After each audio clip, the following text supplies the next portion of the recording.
Otto Skorzeny, was an Austrian-born officer of Nazi Germany's Waffen-SS, whose name became widely known during the Second World War because of several high-profile commando missions. His story is not only about daring military operations, but also about the dangerous ideology he served, the crimes of the regime he supported, and the complex legacy that followed him long after the war. Understanding his life requires keeping in mind the violent system he worked for, and the consequences of that system for millions of people. He was born in Vienna in 1908 into a middle-class family with ties to the old Austro-Hungarian world. As a young man, he was tall, energetic, and eager to prove himself. He studied engineering and showed a strong interest in physical activity and discipline. During his youth, he became involved with nationalist groups in Austria, many of which were hostile to democracy and attracted to the rising influence of fascism in Europe.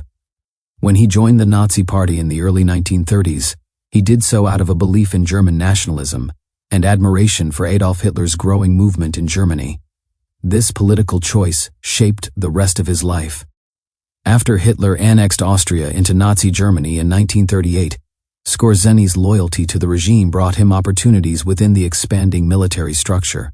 When the Second World War began in 1939, he volunteered for the Waffen-SS, a branch of the German military that grew into an organization heavily involved in war crimes, atrocities against civilians, and the ideological goals of the Nazi system.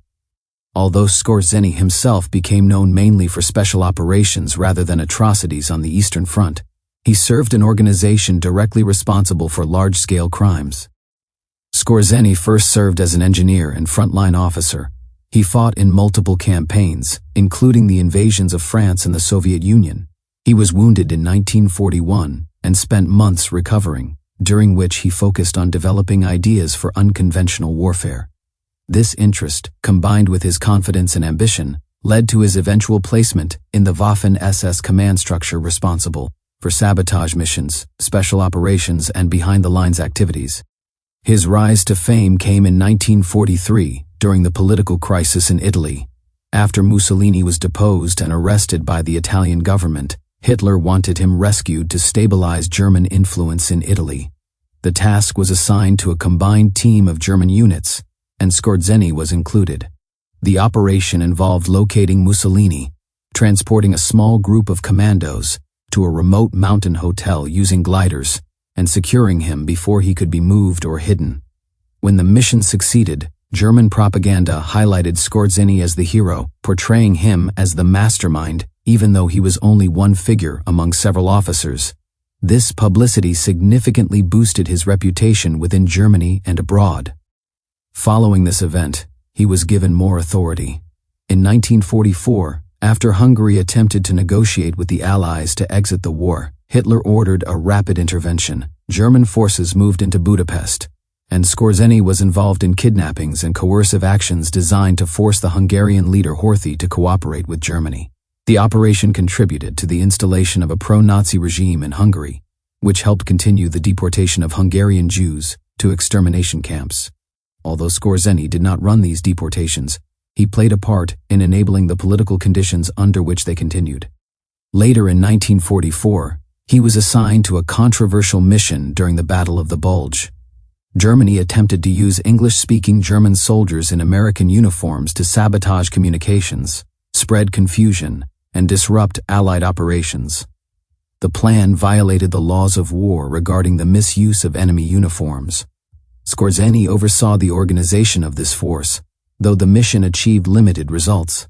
After the war, he was tried by an American military court for his involvement. He was acquitted because wearing enemy uniforms was not proven to have been used directly in combat, but the plan itself remains one of the more infamous aspects of German special operations during the war.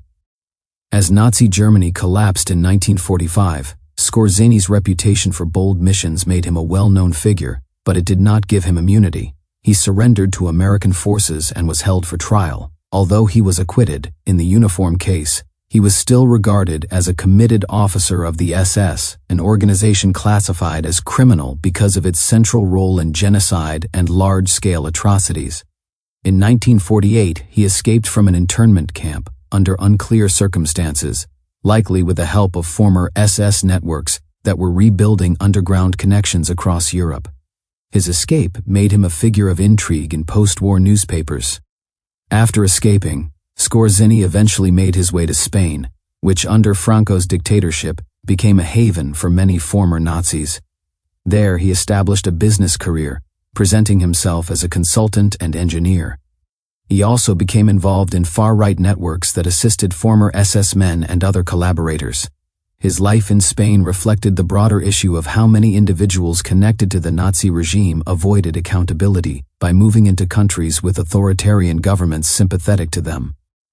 During the 1950s and 1960s, he gained international attention again because of reports that he was working as a security advisor for foreign governments. Claims emerged that he had provided military advice to Egypt's government and possibly to other nations seeking expertise in unconventional warfare.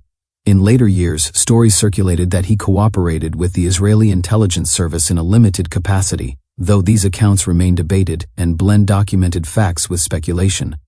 What is clear is that Skorzeny, unlike many other SS officers, managed to reinvent himself in the post-war world and maintain a network among various political and military actors.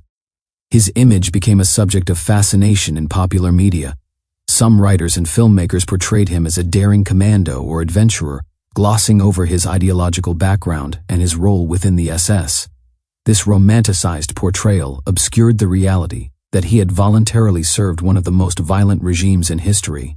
The contrast between the sensational image and the historical truth highlights how stories of dramatic missions can overshadow the moral and political context in which they occurred. Despite his efforts to rebuild his life, he remained closely tied to extremist groups. He participated in far-right gatherings, supported neo-Nazi networks, and helped former SS members who were trying to avoid justice or re-establish ideological connections. These activities show that his loyalty to the ideas of Nazism did not end with the fall of Hitler's regime. In his final decades, Skorzeny published memoirs describing his wartime experiences. His writing emphasized the excitement of missions and portrayed himself as a soldier dedicated to duty rather than ideology. Scholars and historians have noted that these memoirs omit or distort the political and human consequences of the operations he was involved in.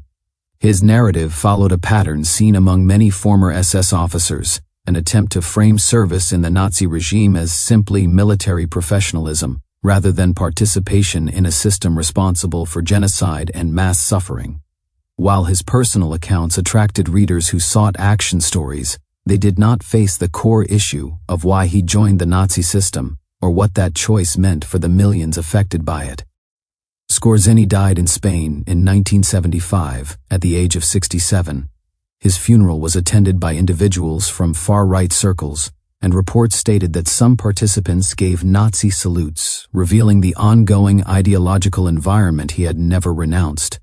Although he avoided major criminal convictions, his life remains inseparable from the organization he served and the regime he supported. His reputation as a commando cannot be separated from the larger reality of the war, the crimes of the SS, and the political violence of the Nazi system.